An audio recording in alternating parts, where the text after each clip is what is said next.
Pour ce webinaire, nous avons choisi de présenter l'immunotep et d'expliquer comment cette technique d'imagerie permet d'accélérer les phases précliniques de développement d'un anticorps thérapeutique.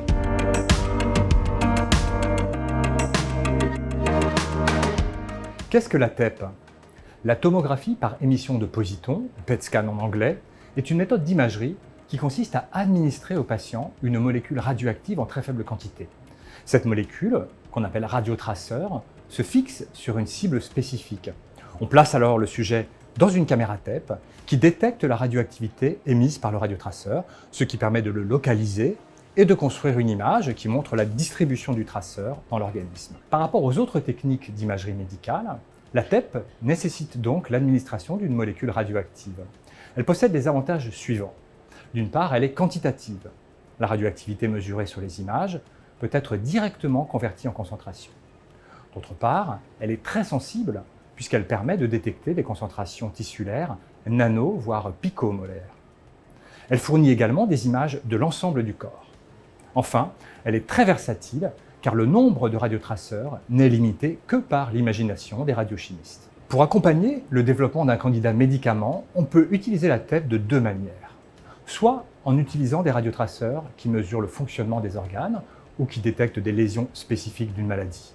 Dans ce cas, la TEP mesure l'effet du médicament sur un organe ou sur une lésion.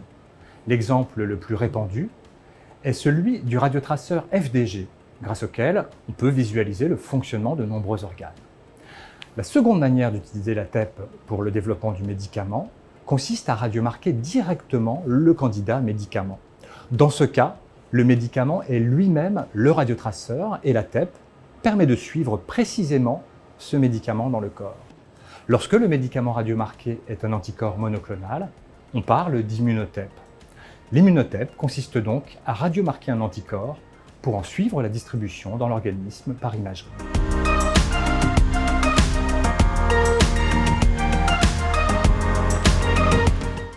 L'immunotep permet d'une part de déterminer, par analyse d'image, une quantification précise des anticorps dans les différents organes d'intérêt. Tout cela au cours du temps. Cette étude de biodistribution longitudinale sur un seul et même groupe d'individus est rendue possible par l'immunotep. Il est même possible d'extraire des données de pharmacocinétique plasmatique comparables à celles obtenues classiquement.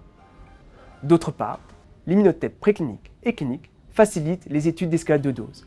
Ces études servent à déterminer la dose d'anticorps assurant d'une part un engagement de la cible optimale tout en évitant une toxicité due à une trop grande accumulation de ces anticorps dans les organes sains.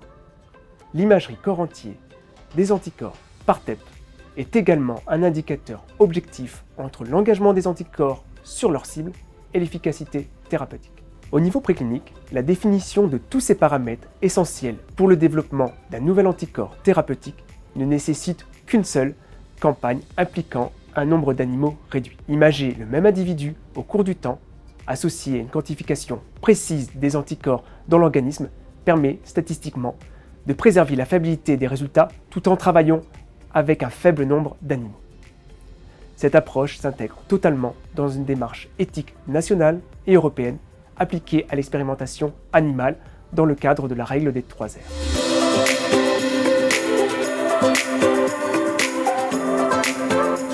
Pour mettre en œuvre l'immunotep, la première étape consiste à radiomarquer l'anticorps thérapeutique. Donc les anticorps, ce sont des molécules, des grosses molécules avec d'excellentes propriétés biologiques pour aller cibler les tumeurs dans le corps humain. Donc les radiomarquer, ces anticorps, ça veut dire y accrocher un atome radioactif émetteur de positons. Il faut savoir que ces anticorps, ils ont un temps de demi-vie biologique de plusieurs jours, c'est-à-dire qu'ils vont mettre plusieurs jours à atteindre la tumeur dans le corps humain. Donc il va falloir utiliser un atome radioactif émetteur de positons qui a un temps de demi-vie radioactif, cette fois, de plusieurs jours également. Et c'est pourquoi le zirconium 89 est extrêmement intéressant, parce qu'il a un temps de demi-vie radioactif d'environ 3 jours. Alors ce zirconium 89, il est produit dans des accélérateurs de particules qu'on appelle des cyclotrons. Le radiomarquage d'anticorps au zirconium 89 est réalisé dans une enceinte blindée, comme vous pouvez le voir juste derrière moi. C'est une grosse boîte de plomb d'environ 75 mm d'épaisseur qui permet de se protéger des radiations. Donc ce radiomarquage va être réalisé en 2 étapes. La première va être une fonctionnalisation de l'anticorps thérapeutique par une molécule qu'on appelle la desphéroxamine, qu'on surnomme DFO, qui est un complexant bien connu du zirconium. La deuxième étape va être l'encapsulation du zirconium 80 dans cette cage réalisée par le DFO à proximité de l'anticorps thérapeutique. Après une étape de purification par chromatographie, l'anticorps radiomarqué est prêt à être utilisé en imagerie TEP préclinique. On va d'abord réaliser un contrôle qualité afin de s'assurer de la pureté de cet anticorps radiomarqué, toujours par chromatographie, et qui doit être au moins de 95% pour pouvoir réaliser l'immunotep. La seconde étape consiste à injecter l'immunotraceur et à détecter sa distribution dans l'ensemble de l'organisme par imagerie. On utilise pour cela une caméra micro-TEP qui est une version miniaturisée des caméras TEP utilisées pour les patients à l'hôpital. Cette caméra permet d'acquérir des images avec une résolution bien meilleure qu'à l'hôpital. La résolution préclinique est d'environ 1 mm. Enfin, les caméras TEP et les caméras micro-TEP possèdent une sensibilité de détection des anticorps radiomarqués très élevée, puisqu'elles autorisent la détection des anticorps à des concentrations allant jusqu'au nanomolaire, voire même picomolaire. La troisième et dernière étape de mise en œuvre de l'immunotep consiste à quantifier les images. L'imagerie TEP est quantitative, ce qui veut dire que le signal TEP reflète la proportion du radiotraceur injecté dans chacun des tissus de l'organisme. En immunotep, on peut acquérir des images successives après injection de l'anticorps radiomarqué jusqu'à plusieurs jours après l'injection. Ceci fournit la pharmacocinétique de l'anticorps et permet de distinguer la distribution non spécifique de l'anticorps, qui va être rapidement éliminée, et la fixation spécifique de l'anticorps sur sa cible. Pour cela, on utilise des modèles pharmacocinétiques pour quantifier l'expression de la cible au niveau tissulaire et distinguer l'expression de cette cible dans les tissus sains et dans les tissus malades.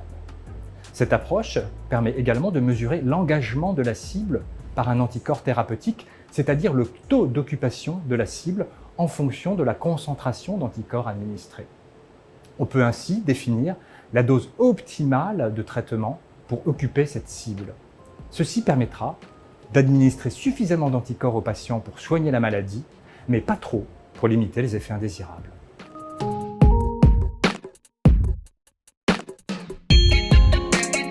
La résolution spatiale est une première limitation. Même en préclinique, on ne descend pas en dessous du millimètre, ce qui est beaucoup moins fin que l'IRM ou les ultrasons. Toutefois, ceci permet de distinguer les principaux organes et les tumeurs dans les modèles animaux. En outre, on effectue systématiquement de l'imagerie hybride en immunotep, c'est-à-dire qu'on couple la TEP à une modalité d'imagerie anatomique comme le scanner ou l'IRM, ce qui améliore la localisation et la caractérisation des fixations détectées en TEP. Une autre limitation tient au fait que l'immunotep est relativement onéreuse par rapport aux autres techniques d'imagerie, puisqu'elle nécessite pour chaque expérience de radiomarquer un anticorps, ce qui a un coût.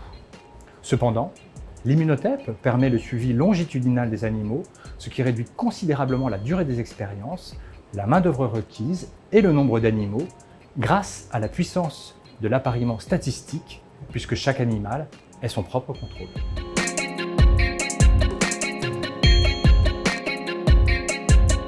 L'immunotep ouvre de nombreuses perspectives au service du développement de nouveaux anticorps thérapeutiques. D'une part, dans un contexte éthique exigeant, l'immunotep permet de remplacer les études de biodistribution classiques qui vont tendre à disparaître dans les prochaines années, car impliquant un nombre trop important d'animaux. L'analyse des images acquises en immunotep nécessite par ailleurs peu de coûts analytiques, et la translation clinique de l'immunotep est relativement aisée, car l'immunotep n'implique que des essais en microdose.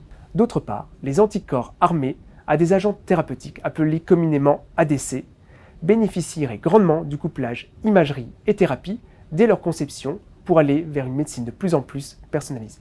Et finalement, les approches discutées jusqu'à présent pour l'immunotep sont généralisables aux différents biologiques, ce qui englobe notamment les protéines, les peptides et autres macromolécules, et généralisable aux nanoparticules thérapeutiques.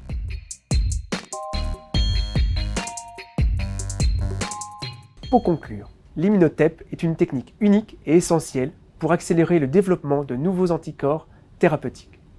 Et cela sans coût supplémentaire puisqu'elle permet d'optimiser la dose tout en parant à de potentiels effets de toxicité. La détermination de la pharmacocinétique et l'évaluation longitudinale de la biodistribution des anticorps sont les points forts de cette technique d'imagerie moléculaire. L'immunotep permet en plus une approche plus éthique en réduisant considérablement le nombre d'animaux requis.